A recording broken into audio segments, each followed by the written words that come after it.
prepped. It's been washed, it's been dried, pat dry and stuff like that. I took out the stuff that was in the cavity there, the stuff that was there. I'm not using that. I'm going to save that stuff for later on when I want to do something else. Now, here is that jerk marinade. If you haven't seen the video for that yet, I'm going to show you a quick little sort of recap on that right now. As we've done in the past, I think it's important for us to run through the ingredients. And I've got my trusty little chopstick here to point things out. And in my humble opinion, no matter which way you go, whether it's personal or whether it is traditional, there are 4 ingredients a good jerk marinade must possess. 1, scallions, green onions, spring onions, whatever you call it, it must be in there. 2, fresh thyme. You can't go without fresh thyme. The dried thyme, yeah, but fresh thyme, totally different flavor profile. Scotch bonnet peppers, I've got 2 of them. Obviously, you can cut back how much you use, but a good jerk marinade is supposed to be spicy. And number 4, most importantly, allspice or pimento seeds or pimento berries. This is just the powdered form of that.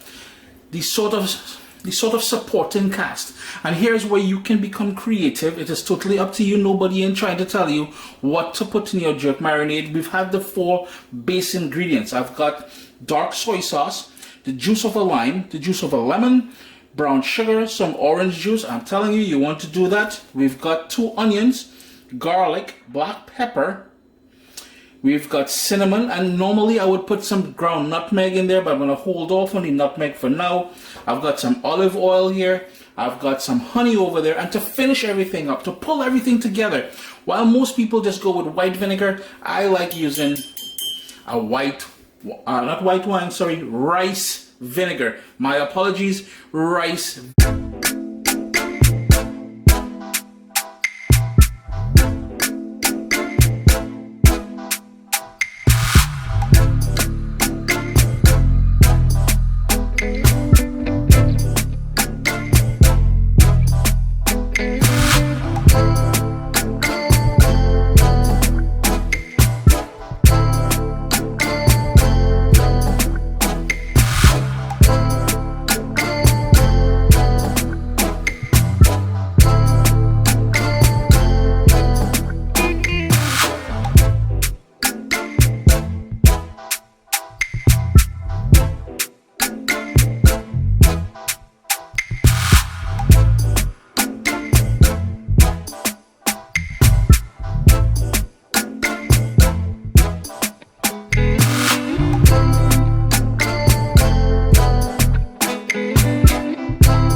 Been 24 hours since we marinated the turkey, and before we put it onto the grill, right now I have my grill coming up to 325 degrees, but besides that, we want to take it out at least an hour before we want to bring it up back to room temperature before we place it on the grill.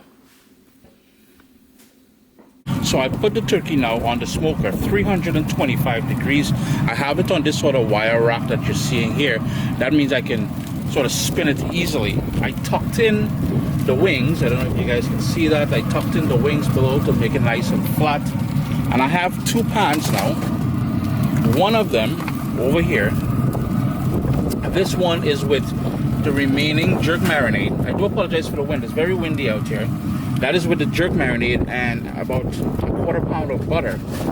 And I also have another pan, and this is to add flavor. This is something very unique to make a jerk when you don't have access to pimento wood. And what I have here is some pimento berries and some bay leaves, and I'm just going to pour boiling water in there. And the idea behind that is, as this boils, as the cook goes on, this is going to steam, and the flavors, believe it or not, the flavors of bay leaf and the pimento berries is going to sort of mimic the sort of flavor, not You won't get it 100%, but will mimic the flavor of burning pimento wood. So we got it set there. I'm just gonna go get my thermometer and put it in there because we're gonna hit for about 165, but I gotta go grab my thermometer. It's been an hour. It's very windy out here. But what we have here now, remember that butter that we added there? I'm gonna use that to baste the turkey with that jerk marinade on there. And if you notice over here, we've got that steam rising.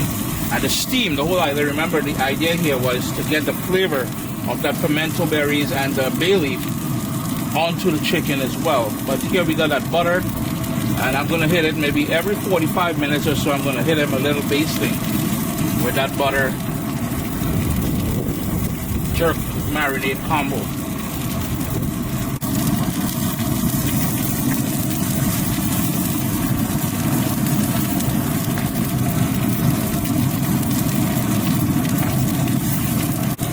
Now, if you recall, I said I put it on this wire rack here so I'm able to spin it around if I wanted to. And it is that easy with the wire rack. I'm just going to move my probe over. And the wire rack that I have it on here allows me to move it really, really easily. So back on goes there.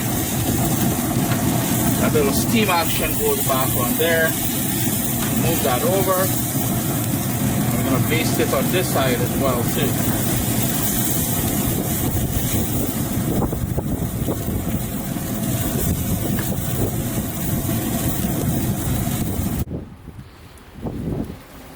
So far we've got an internal temperature of 153. Remember, we're aiming for 165. And we've got a lovely color, man. Just look at the beast, man. Just look at that beauty. I'm going to spin it around one more time, and I think at this point is where I'm going to tint it with foil, just because I don't want it to get more dark than this. I'm running out of natural light, but you notice I have it all tinted up as I said there. I'll show you guys a little peek. Just look at the niceness there now. Oi! But you'll see it inside, alright? Well, as you can tell, we hit that internal temperature of 165. I brought it in now. The light is terrible outside. It is winter time, so by 5 p.m. it's already dark. It took 5 hours, almost 5.5 hours to get to where you see it there. I'm going to tint it now and allow it to sort of release back its juices, flex, and get ready to eat some delicious jerk turkey. Let the festivities begin. Dress it up with a little bit of parsley, some thyme, some cranberries. Yeah, I'm based in Canada, so you know these cranberries have to make the appearance here. But just look at the beautiful color. So let's quickly go through the steps again, how we got here. Sup, soldiers? Listen, if you enjoy this recipe, I'd really appreciate it if you hit subscribe and click that bell notification thing. If you've made the recipe, take a picture and send it to me. Email address down here. I mean, trying to tell people the email address, them butts will take the address and do all kind of thing with it. And tag me on Instagram at Caribbean Pod. I really appreciate you guys, and thanks for being in my kitchen with me today. Irie. Basically, we started off with that homemade jerk marinade.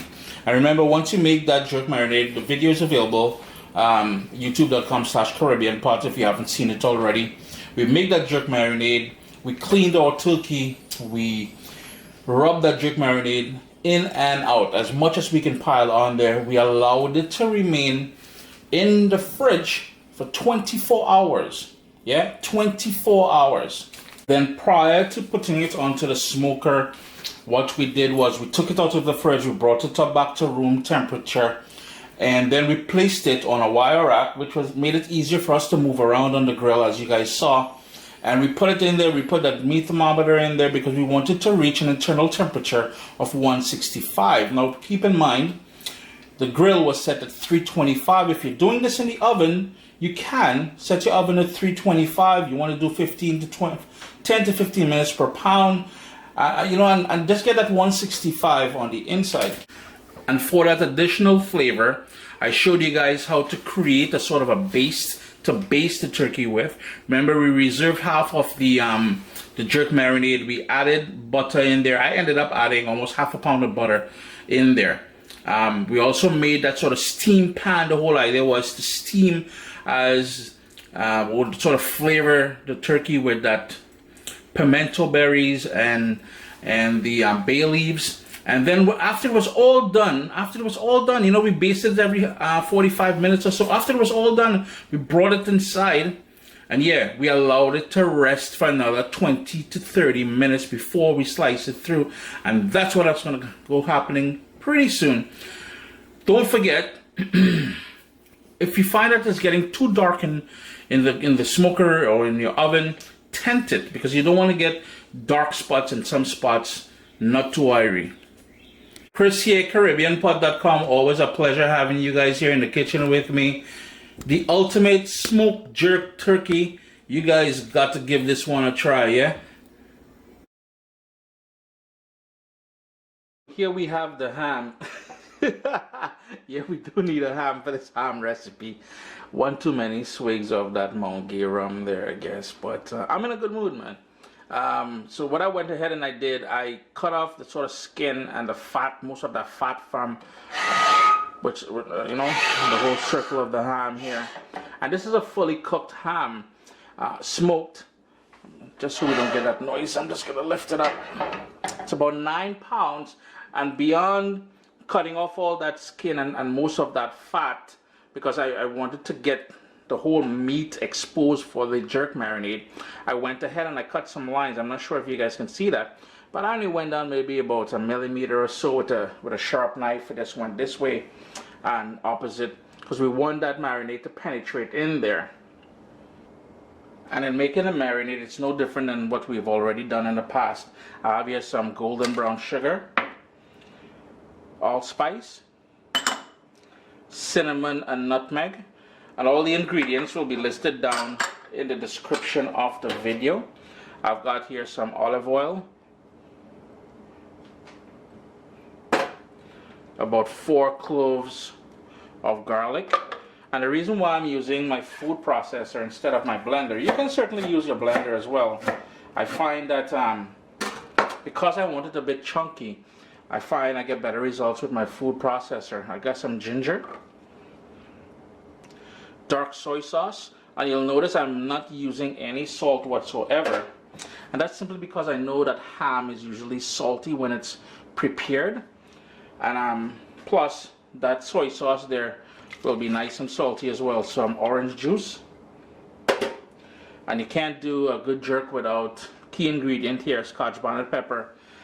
Over the summer months I garden, and I'm sure you guys would have seen my videos of my garden, and I usually have a ton of peppers left back that just came out of the freezer. That's what I'm trying to get to, is that I usually freeze the excess peppers that I have. Be mindful that when handling Scotch bonnet peppers, any sort of spicy peppers, as I just did there with my bare hands, 1, you may want to wear gloves. 2, wash your hands immediately after with soap and water.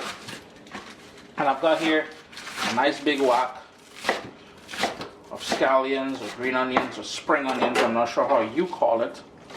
Want all that in there. Oh, it's already smelling nice, man. And you would notice that the spices that we went in there with, that cinnamon, the allspice, everything is very much Christmas in my books. Anyways, those are the flavors that I remember when I was growing up I would smell in our home around Christmas time. And we've got fresh thyme. All I want to do now is sort of blitz that until it's nice and come together, and it's going to be a bit chunky. If you want it smooth, you can certainly do that. Another thing you can put in here if you really wanted to was some lime or lemon juice.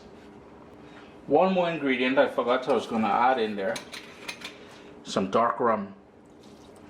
Don't worry, that's going to cook out if you're worried about the kids having alcohol. And you know, it's totally optional as well. If alcohol is not your thing, maybe it's for religious reasons or just personal choice, you don't have to. And I'm just going to keep pulsing it until I achieve the sort of consistency that I'm looking for. Now, this is going to be one of those times, very rare it happens, I tell you don't do what I am about to do. I am about to just pour the marinade on this. Let it sit for about 10 minutes and then into an oven 350 degrees, 350 degrees Fahrenheit. What I would recommend doing, have it marinate overnight. That'd be perfect. So all we're gonna do now is pour that marinade all over it. And then I'm gonna go in and I'm gonna work. Well, you know what? Let's just do it same speed as we say. I'm just gonna work the bottom side of this. Then I'm gonna place the bottom side down like so, just so it doesn't dry up too much, because that is very exposed. It will be very exposed in the oven. And now you want to work that marinade. I have some more there. And this is why we made those tiny cuts, as I mentioned earlier, just for that marinade to go all over the place. And yo, what kind of nice this is gonna happen there. Perfect case scenario, you would then cover this and allow it to marinate overnight in the fridge. I'll be honest with you, if you can get your hands on a spiral cut ham, I would recommend that more than what the ham that I'm using right now, and simply because it will have those spiral cuts, this marinade will really seep in and go deep into the almost the bone. There's a center bone in this one here, by the way, and you'll get a ton more flavor all the way through the ham. So my oven has come up now to temperature 350 degrees. And all I'm going to do is sort of loosely temp this and into the oven about 10 minutes a pound, 9 pounds, so we're looking at about an hour and a half or so. As the ham does its thing in the oven there, it's now time to bring together the sort of glaze or dressing. You can serve it, you can glaze the ham with this, and you can also serve it on the side of the ham. Orange juice, about 2 cups of orange juice. I've got some frozen mango. I am based in Canada, so I don't have the real thing. All ingredients you use here today will be listed down in the description of the video. Additionally, I will post this recipe on CaribbeanPod.com. I have some pineapple tidbits. You want that juice and everything. And this can is 14 fluid ounces. I'm going to go in with some grated ginger. Since we need this to become a sort of a glaze, I'm going to go in with brown sugar, some fresh ground black pepper, a bit of salt, and since we have that lovely allspice already doing this thing on the ham down there, I thought I'd add some allspice in here. If you also want to go in with some freshly grated nutmeg, that will work also. And 2 other things we've got to add in there: the juice of a lemon, and I'm going to add some more of that rum.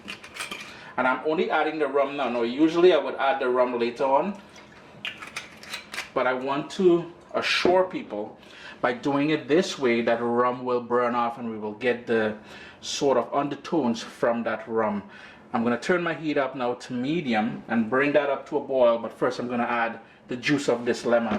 Yeah, it is a big lemon, eh? Almost like an orange boy. Hey, probably steroids. It's now come up to a boil. So I'm going to reduce my heat. I want this to go at a rolling boil because we want to reduce this by at least, I'd say, 50% or even more. We want this to cook all the way down to go nice and thick and sweet and all those flavors from, just from everything. So have some patience. It's been reducing now for about 45 minutes. And the kitchen is smelling absolutely lovely. All I'm going to do here now is I have here the pestle from my mortar and pestle, and I'm just going to go ahead and crush some of the mango and the pineapple. I don't want to crush it all. I just want I want to leave back some texture, but I want to help that mango and pineapple break down. And you may need, if you don't have one of these, you may need to use a potato masher or something. We really want to get this to come together now. I did end up switching over to my potato masher because I find that I'm getting a better sort of consistency or texture than using that that pestle. So it's breaking down and it's becoming, everything's incorporating nicely now. Just gonna give this about another 10 minutes or so. Now I know that it's gonna thicken up a bit more once I turn the stove off. And this is pretty much a texture I want. I'm not gonna brush this onto the ham. I'm gonna sort of pour with a tablespoon or so, using a spoon and pour it onto there because I don't want to knock the jerk marinade off the ham. I'm gonna turn off my stove here at this point. And the final thing I'm going to go in with is the zest of an orange. You want that nice and fresh in there because I want that to be the final note that you get with the mango and the pineapple. Remember, we started off with orange juice, so why not finish off with that zest? And all you need is about a teaspoon or so of that zest. Try not to go too deep. Try not to use an orange that, if you're living in North America especially, or maybe in Europe, you may get oranges with wax on there. Nah, you don't want that. Give that a mix, stir it all together, and let the residual heat bring out the oils from that orange zest. It's been in the oven now for about an hour and 15 minutes. And what I've been doing from time to time, I'm just gonna move it over this a little bit more there, is I've been basting it just to make sure we get that marinade going on everywhere. At this point, so it's been an hour and 15 minutes. Is that what I just said there? But it's been an hour and 15 minutes. I'm going to crank up my heat now to 400 degrees Fahrenheit because I want this to start caramelizing on the outside to give it a nice color and that enhanced jerk flavor.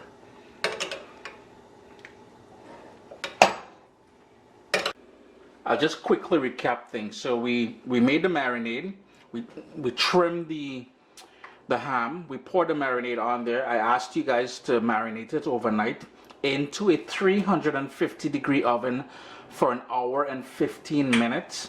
Then I cranked up the heat to 400, but one of the things I forgot to mention is at that point I removed the tin foil, the foil that was covering it. So after an hour and 15 minutes, I removed the foil. It's been in the oven a further 15 minutes now, so at 400 degrees Fahrenheit. I'm going to turn my heat up now to the broil setting, which is about 500 degrees Fahrenheit. This, as I said, it needed, well, 10 minutes a pound, so I needed an hour and a half, so that is what I did. Here's where now I'm going to go on, and I'm just going to pour on that sort of chunky glaze that we made. I'm just going to keep pouring that on. And the reason why I cranked up the heat in the oven now is because I want this to caramelize. And this is going to help with the sort of spicy nature of the jerk marinade that we started off with. Just to help balance off things. It's going to go into the oven now and caramelize now. Because we are on a high heat now, I really need for you all to pay attention to this. Don't leave it. Every 3 or 4 minutes, take it out, give it another basting like this, and then we'll be, you know, golden. I'm just done applying the third sort of glaze on there. It's gonna go back into the oven now. Remember, you gotta be checking it every 3 to 5 minutes or something until you get a nice color. One more time in the oven and then we're all done. Chris here, CaribbeanPot.com. Always a pleasure to have you guys here in the kitchen with me. I just turned off the oven. I just brought it. I'm going to tent it and allow it to come down in temperature a bit before I slice it. I want it to sort of firm back up and redistribute the juices inside. You're looking for an internal temperature of about 160 to 165 degrees Fahrenheit inside. Remember, I said 10 minutes per pound, but this is it was already fully cooked when I bought it. Jerk ham, Christmas time, you can't go wrong. And remember, we did that sort of dressing / relish. The leftovers you can use as a side to serving the ham. And we've got the mango, the pineapple, the orange juice, the orange zest, ginger. You know, it's all kind of niceness in there. Happy holidays, everyone.